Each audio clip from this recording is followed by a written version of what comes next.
Thank you, everyone, for joining us this evening.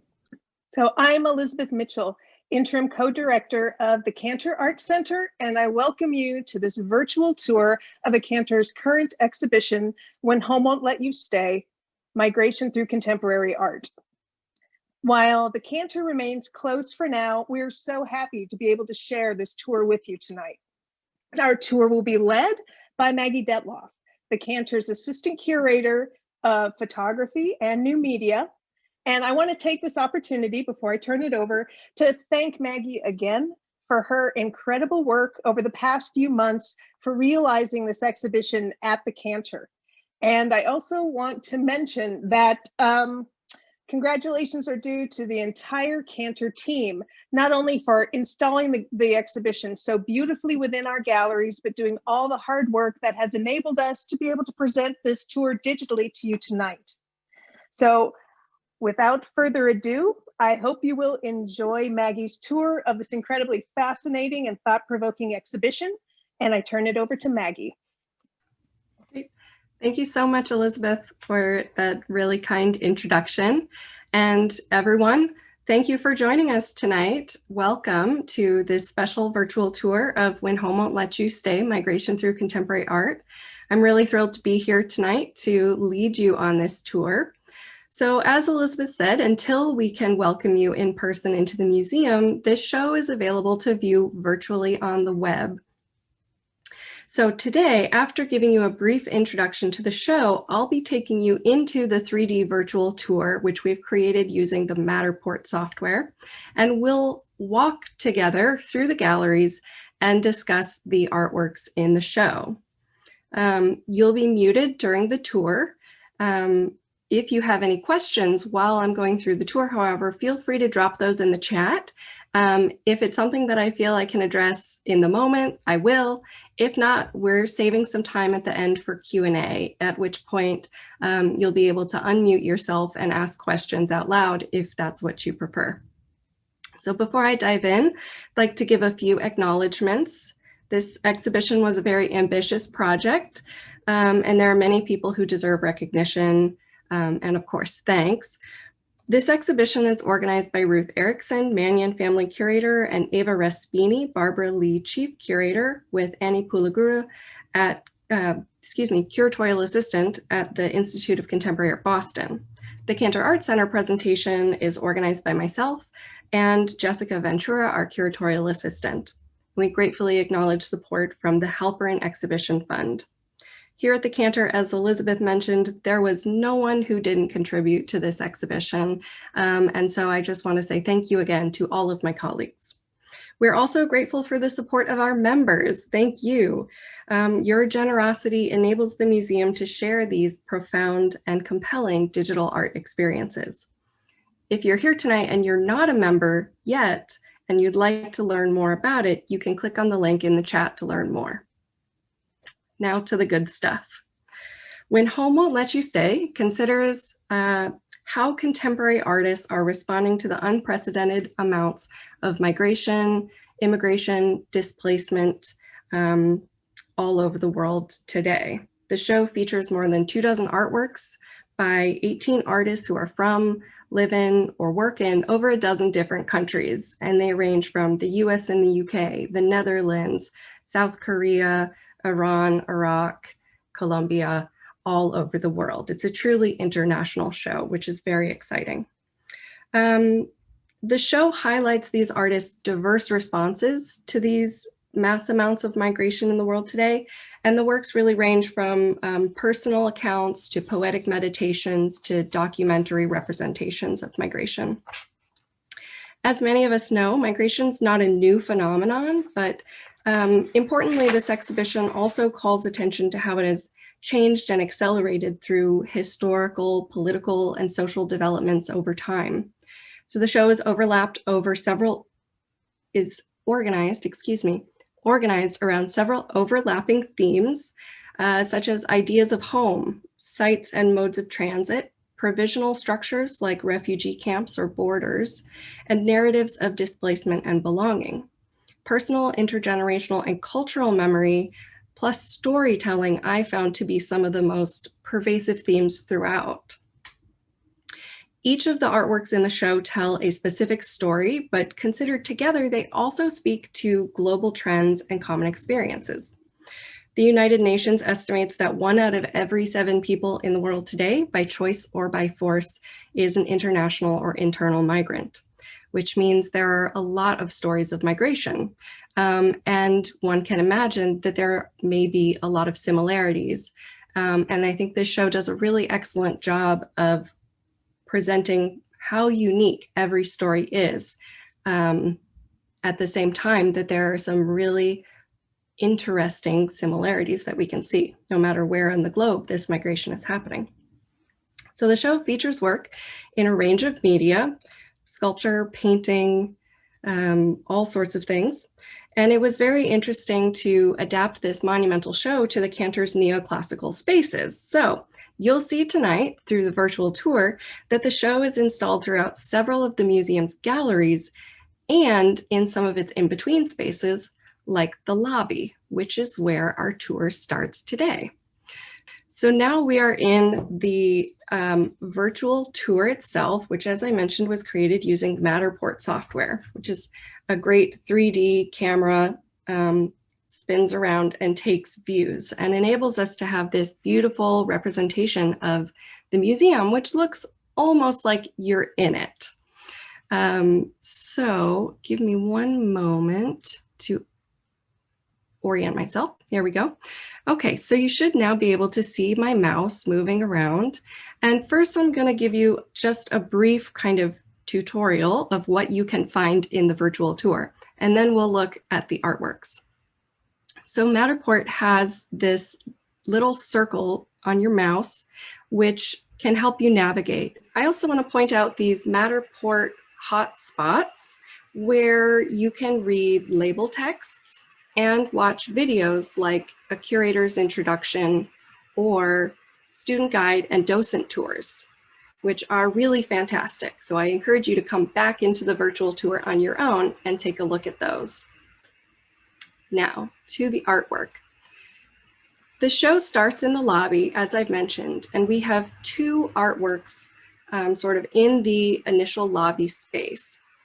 This first artwork here, Dignity Has No Nationality by Tanya Bruguera, and Mona Hatoum's Exodus #2, I think of as really interesting introductions to the themes of the show.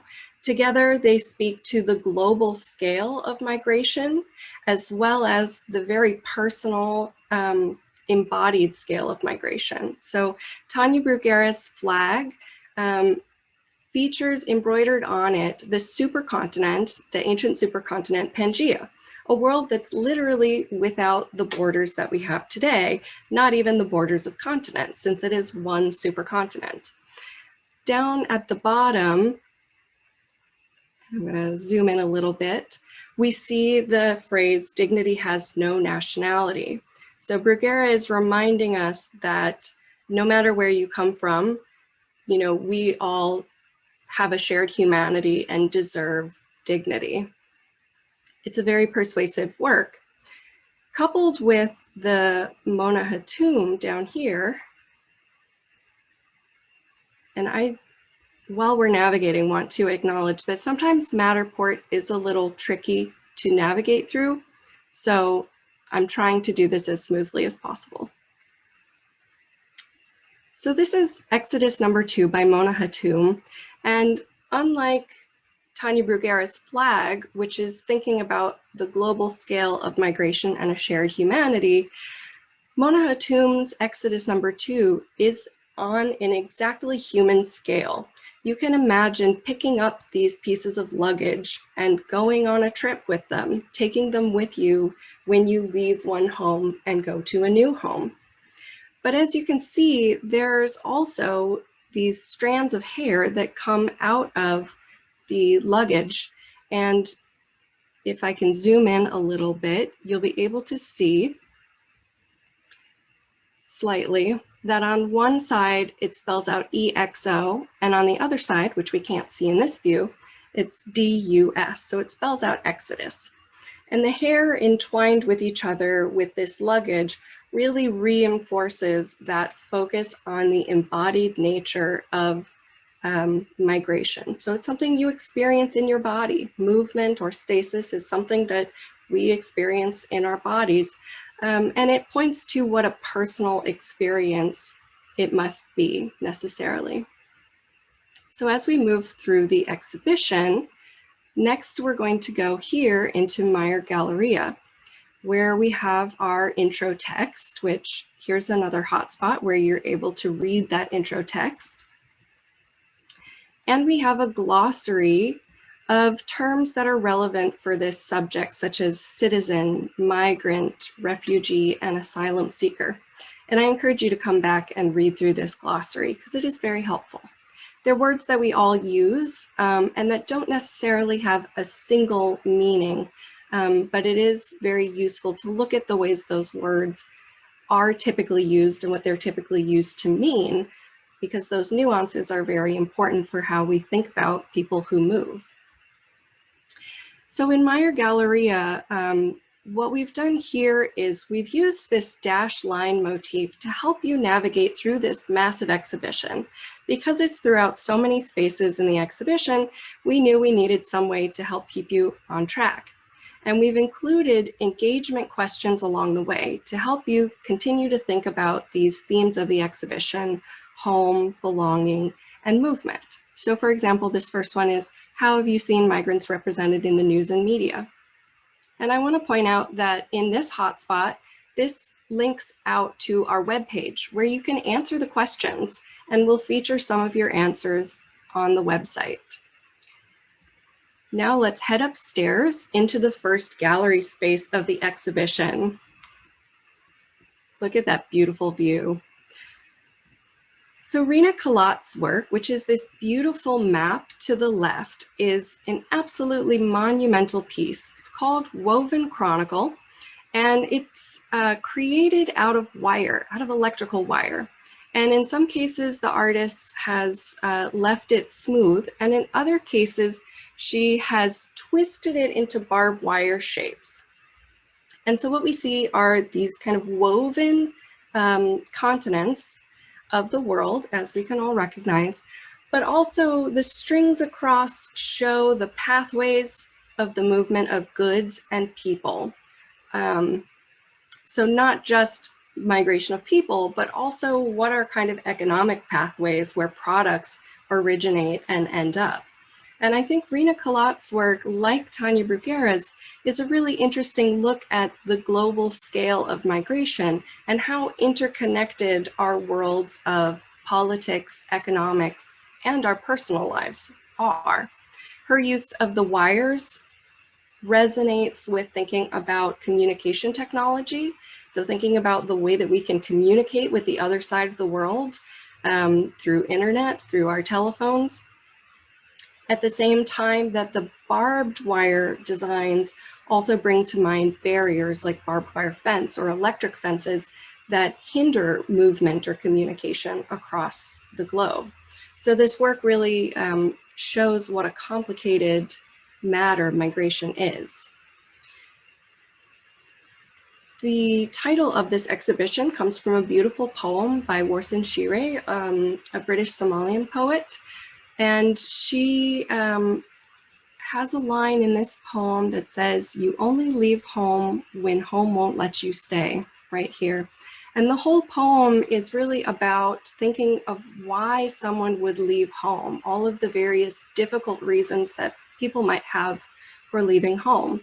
And it's a really beautiful, beautiful poem. In addition to thinking about the kind of global scale of migration in this exhibition, I also was really interested to bring it back to our personal, or at least my, right now I'm in California, and Stanford is in California, to our California context. And so in the exhibition, you'll also find what we're calling our California Corner, or Spotlight on California, where you can read a few of the most important milestones in histories of migration and homemaking in California. It's one of the most diverse states in the United States, but that diversity comes from some very complicated histories, and we've tried to encapsulate that. So you'll also see here we have some section text in the exhibition.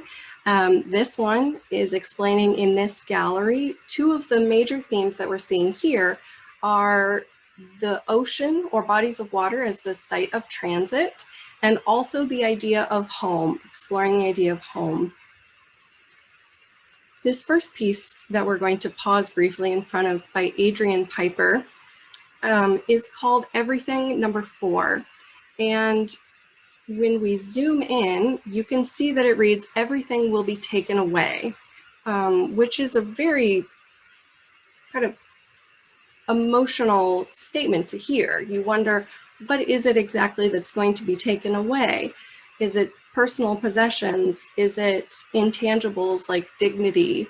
But the interesting thing about this work is you look in the mirror, as you can see, this is a mirror with words embossed on it. When you look in the mirror, you're reminded of your own permanence in a way. And so despite the fact that everything may be taken away, there is also a kind of hopefulness in this work, or an interesting insistence that freedom is worth the sacrifices.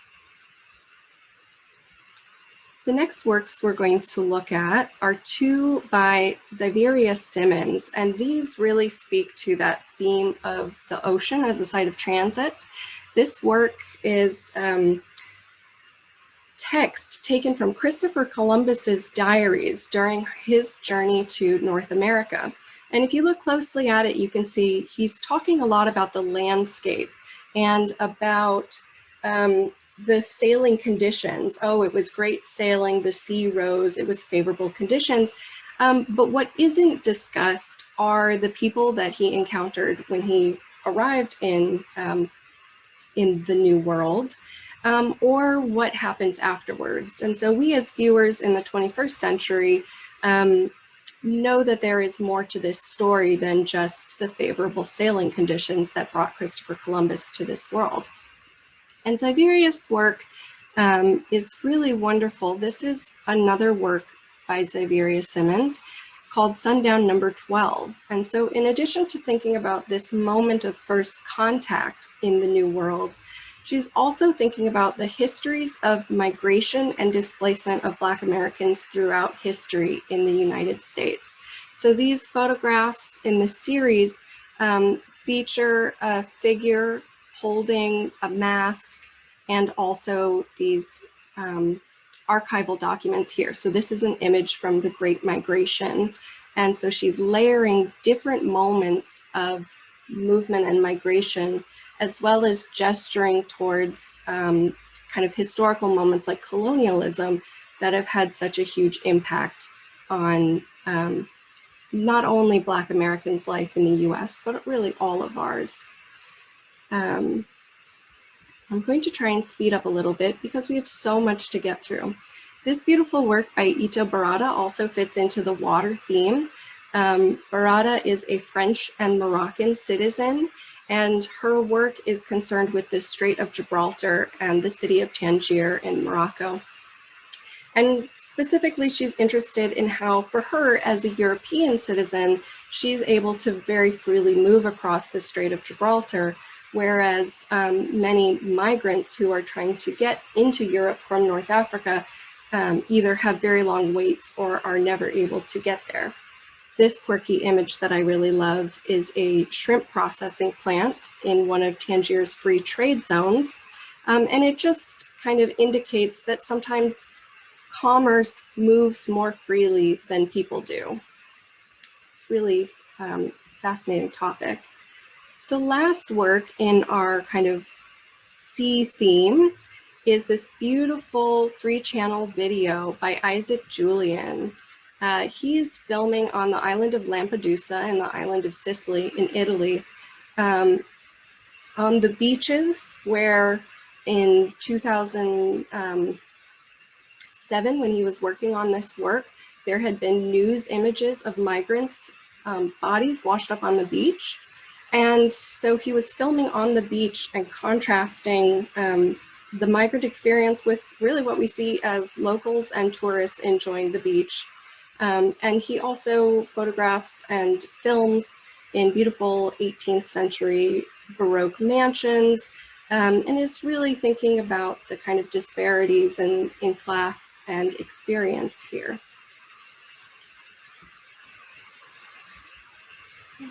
We're going to swing around the corner here. And at this moment, we're kind of entering into the next theme of the exhibition, which is really focused in my mind on home and identity. So this work by Have Karaman is reflecting on the artist's own experience as an Iraqi refugee living in Sweden. When she was a child, she looked around the classroom and saw only blonde-haired children, was the only dark-haired woman in the room. And so many of her paintings incorporate this dark-haired figure, which she refers to as a sort of the collective she, to stand in for both her experience, but also the experience of many people in many diasporas across the world who are remembering homes that they come from. You can see the schematic floor plan of a traditional Baghdadi home here, and feeling maybe that they don't quite fit in their new homes. Next to it, we have this beautiful photographic series by Rieneke Dijkstra called Almarisa. So Rieneke Dijkstra photographed this little girl named Almarisa in a refugee center in the Netherlands in 1994. And every 2 years or so, she's gone back and photographed Almarisa again.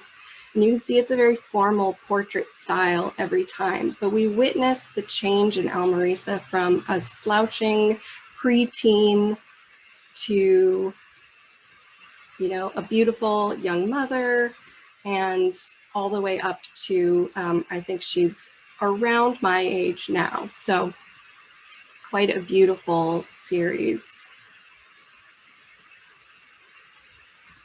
As a kind of linchpin of this series focused on home, we have this wonderful, wonderful piece by Do Hosa, which is called Hub 1 and Hub 2. And these are one-to-one scale replicas of specific places in the artist's childhood home in South Korea.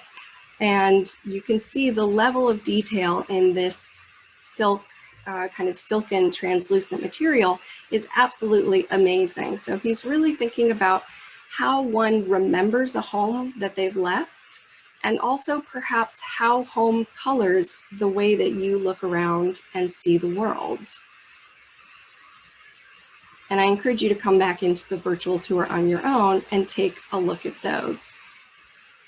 These works are by Eliza Niesenbaum, and they are portraits of a family. Veronica and Gustavo moved from Mexico, and their daughter Marissa was born in Queens, New York. And so this is where I see that theme of intergenerational memory really popping up. As we move into the next space, we have this wonderful work by Guillermo Galindo here in Galleria. And the artist takes found objects from the US-Mexico border area and creates what he calls sonic devices, or essentially large instruments out of them. The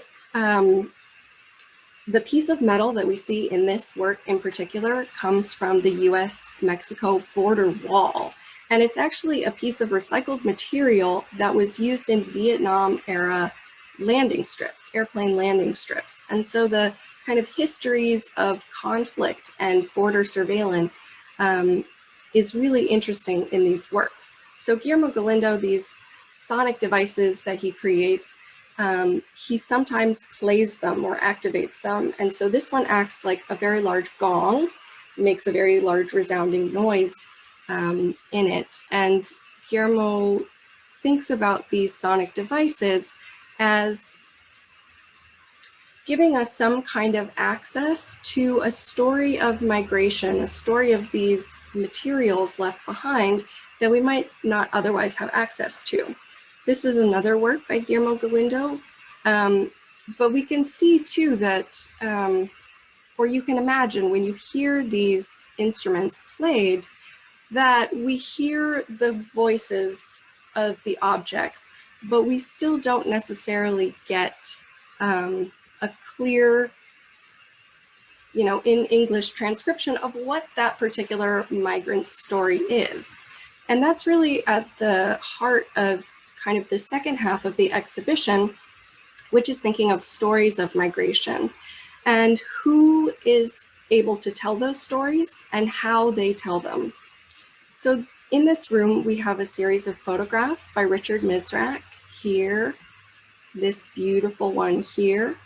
And Richard Misrak is working with Guillermo Galindo on a collaborative project called Border Cantos. And Galindo provides his sonic devices, and Misrak takes photographs of some of these found objects in situ in the desert. And like Guillermo Galindo giving a voice with his sonic instruments, Richard Misrak's photographs give us a visual sense of these stories of migration. Also in this gallery, we have a couple of very special works. These three on the other side of the room are ones that I was able to add to our exhibition. So these are Cantor exclusives. And I was really interested in looking at stories that I felt gave more context to the histories of migration in California.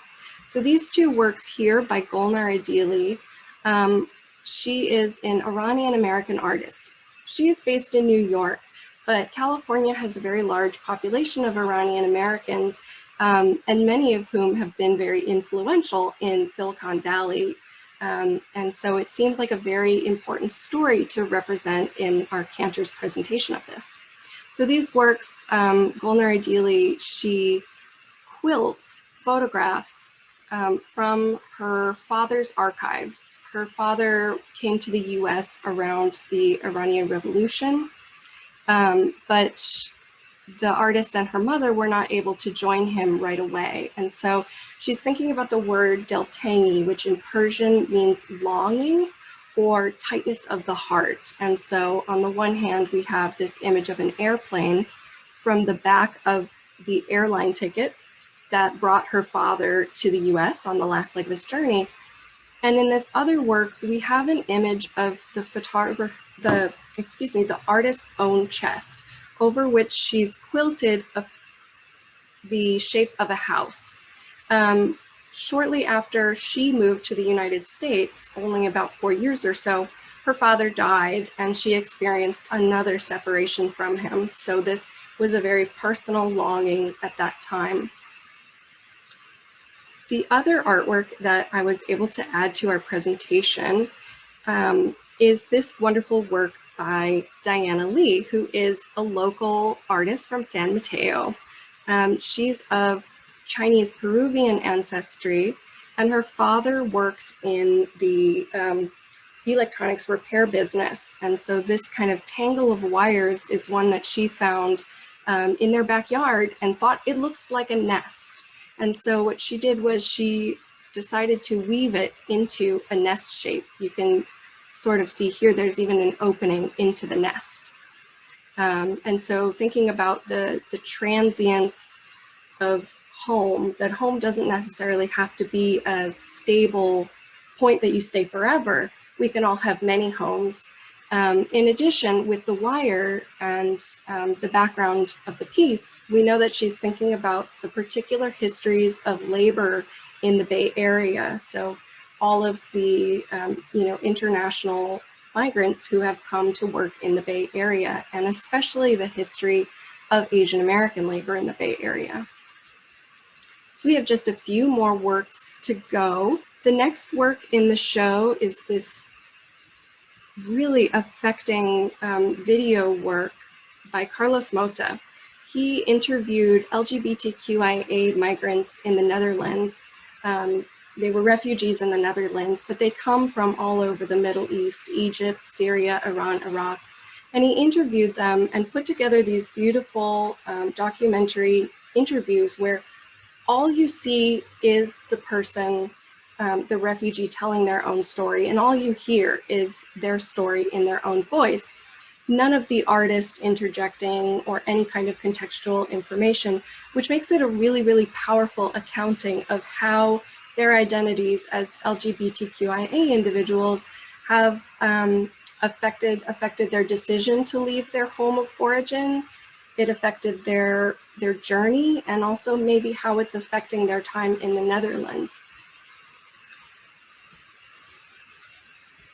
So the next work in this show, which you already saw a sneak peek of, even if you didn't realize it, is up here in the balcony. And this is Yinka Shonibari's The American Library, which features over 6,000 of these books covered in Dutch wax print fabric. And you can see some of them have the names of individuals on them. So each of these books represents a person who has made a great impact on American society one way or another, but also who are either first or second generation immigrants or descendants of someone who moved in the Great Migration of the early 20th century. So it's a massive installation that really points out to the range of people that we have in the country and what their contributions have been. So zooming through quickly so we can save time for questions, here's another part of the exhibition where you're really just walking through our spaces, trying to get to the next spot. And so I'm not going to tarry, but you can see we've included more of these questions for thought. You just have a leisurely walk through here. And when you're exploring the virtual tour on your own, if it takes you a while to get the hang of navigating through it, that's totally normal. I practiced for this. So now we are entering into the last gallery of the exhibition, where we have this absolutely stunning and really imposing 3-channel video by Richard Moss. He is working with a thermal imaging video camera.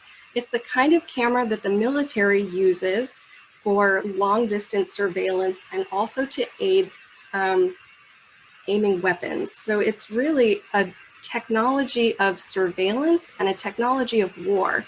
But what Richard Moss has done is try to undercut that use of it and use it to shed light on the plight of migrants. This is a film about the migration pathways between Europe and Africa and Europe and the Middle East. But really, it's a call to action for all of us who live in countries whose governments could potentially be doing more for refugees and migrants. And so the show ends there, and this button takes us back to the lobby. And so now I welcome questions. We've got about 10 minutes, a few more if you all want to stay, I'm available. So please, you are welcome to unmute yourself and ask questions or put them in the chat. So Maggie, how long did it take to install the entire exhibition, since it's so huge? The biggest ever, right? Yeah, the biggest that has been done in recent memory, at least at the Cantor. So we got most of the installation done in 2 weeks, which was a massive push. But we started doing kind of gallery prep and some of the construction that we needed to do in the galleries all the way back in December. So all told, a couple of months for just install. And of course, as you all know, that was after many, many months of other kinds of planning and preparing.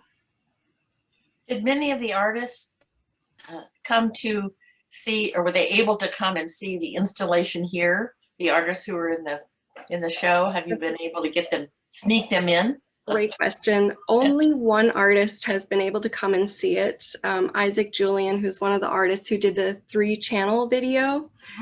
He is part of the time based in Santa Cruz, and that work is so complicated to install that it was very important for him or one of his representatives to come and help us get the screens exactly right. It's a little difficult to see in the 3D tour, but those screens aren't at regular angles to each other. So he's been able to see it, but that's because he was instrumental in the installation. Please excuse my cat. I see we have a couple questions in the chat. Please explain some of the Matterport mechanics. Do you line up your mouse circle with the circle on the floor? How do you zoom in and out? Yes, that's a great question. So yes, there is those little mouse circles. It's easiest if you line them up with the circles on the floor and click there. That's how you know you're going to go exactly where you want to go. If you click just anywhere in front of you, it'll sort of take you farther, but approximately to wherever the next circle is. And zooming in and out, I was just using my trackpad, but you can also use the arrow keys. So let's see. Are you thinking about slavery in this show about migration? Thinking about Adrian Piper? Yeah, absolutely. I think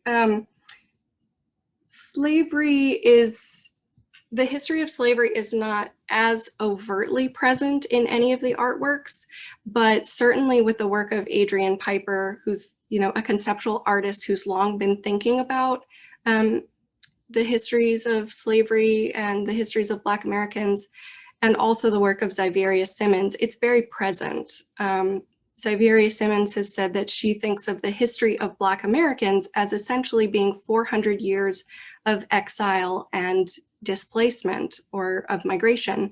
And, you know, Black Americans, descendants of slaves, excuse me, you know, they wouldn't, that category of people, Zyveria Simmons has said, wouldn't exist without the formation of the United States. And so in thinking about migrations of Black Americans over time, the story isn't complete without thinking of that kind of pivotal originary moment there. So it's really important. Additionally, it's important to think about in terms of California's history and the history of the United States for many reasons. So how long is the exhibition in the museum?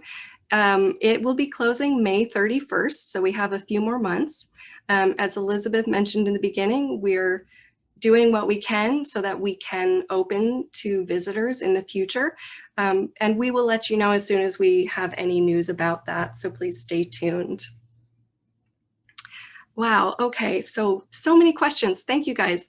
The exhibition will not be traveling anywhere next. We're the last venue, which is, you know, a great honor for us, disappointing for everyone else, but a great honor for us. And we're also the only academic museum venue that the exhibition has come to. So we're in a really unique position of being able to engage with students, faculty, and our local community with this exhibition. Let's see. Did any of the pieces affect me in a way I didn't expect? Wow. I mean, really, I would say all of them. And I know it's a little bit of a cheat to say that and not pick out one or the other, but really I've spent a lot of time with these works over the past several months. And especially when we were in install and in there every day, there were many that I looked at and I said, wow, I didn't notice this before, or man, I'd never thought of this. So for instance, the Isaac Julian work with the three screens, the walls are painted blue, the carpet's blue, and we were trying to get the volume of the soundtrack just right. And so I sat in and I watched it through several times, and really that one's beautiful because the soundtrack, you can feel it in your body too. There's a little clip in the virtual tour that I encourage you to go in and watch. And so that was very affecting because I could literally kind of feel the emotion of the sound. Thank you for that question. Yes, so the group of artists that were represented in the exhibition at different locations did vary some. There are a good bulk of the work that is the same, but there were a couple of ICA Boston exclusives at Minneapolis. They had some Ai Weiwei pieces that were really beautiful, and at the Cantor, those three ones. Can you tell us a bit more about your experience working with students on the Matterport tour? Yes, working with students and docents on the Matterport tour virtual tour stops is one of my favorite things that I've done for this show. Usually, like today, you go on a tour and it's one person's perspective, but the virtual tour stops that we've included in the 3D tour they're about 30 to a minute 30 snippets of student guides and docents giving their perspectives, sharing their knowledge, and really you can't replicate that breadth of perspectives. And it just made it so interesting. And I was so impressed with everybody that I worked with on that. And, you know, I have been incorporating some of their ideas into the way that I talk about the exhibition because they're so smart and persuasive. How did Maggie choose which local artists to include in Cantor's presentation? Great question. So I was really interested in looking for, as I mentioned, those kind of California relevant artists. And I also wanted to stay in the spirit of the show, which is a very international show with a lot of different identities represented. And so the Golnar Adili works I had just seen at Photo LA, dreaming of days when we can go back to in-person expos. And so I was really interested in, I mean, the work is beautiful. So it was the work as an object that got me first. And then I realized it was perfect for the show. With Diana Lee's work, honestly, I started going through the bios of the Asian American Women Artists Association website, which is a professional organization.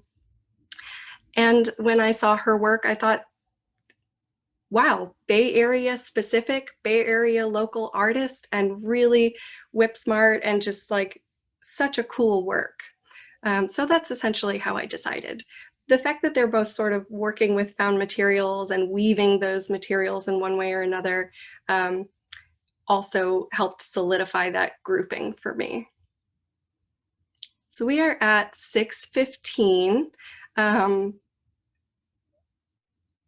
I'm okay to stay and answer more questions. I think we might have a few in the chat, but for anyone who has to leave, I want to say thank you for attending tonight's virtual tour. If you haven't already, I really encourage you to go check out the exhibition website. We'll have a special members program coming up in March between Golnar Adili and a Stanford alum. And we also have a number of events coming up like art breaks with student guides and docent tours, which are really wonderful opportunities. So check out the Cantor's website so you can see the range of things that we have coming up and explore this exhibition in detail more. I hope you all enjoyed this. Thank you. If you have to leave, good night or good day. But if you'd like to stick around, I'll just noodle through and answer some more questions. Do we know when the museum will reopen? No, we don't know that yet.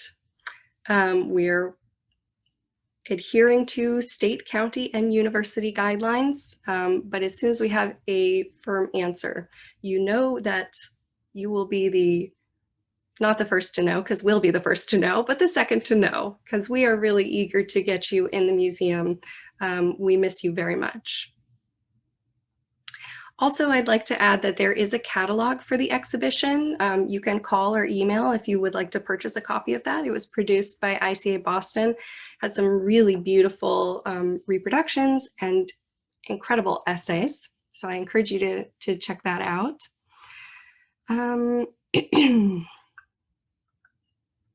So what was distinct about the Cantor's approach in comparison to ICA and Mia's presentation? Well, in addition to those artists that we added, the first kind of difference was we knew that we couldn't fit it into one space of the museum and that it would have to be throughout the museum. In those other locations, it was in kind of not one gallery, but a group of galleries that were all together. So the fact that you have to migrate through the museum in order to see this show already gives our presentation a little bit of a different flavor. Secondly, I wanted to really think closely about our California context. And so we have a lot more didactic material, that California corner for people to think about. That is content that we added.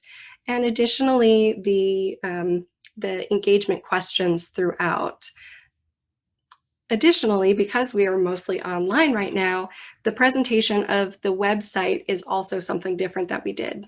None of the other venues had occasion to make a 3D virtual tour like this. And also we have ways that you can interact with those questions or see recommended readings on the website as well.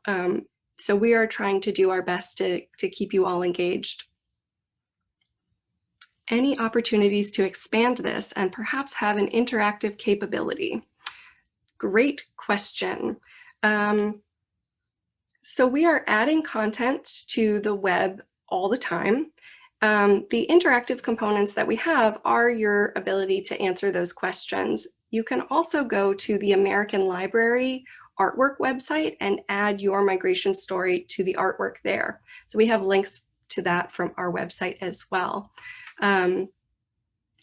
The 3D Matterport tour is interactive if you're exploring it at home on your own, but I don't know how I would do a virtual tour like this with a more interactive format working in Zoom. So I'm open to any suggestions though.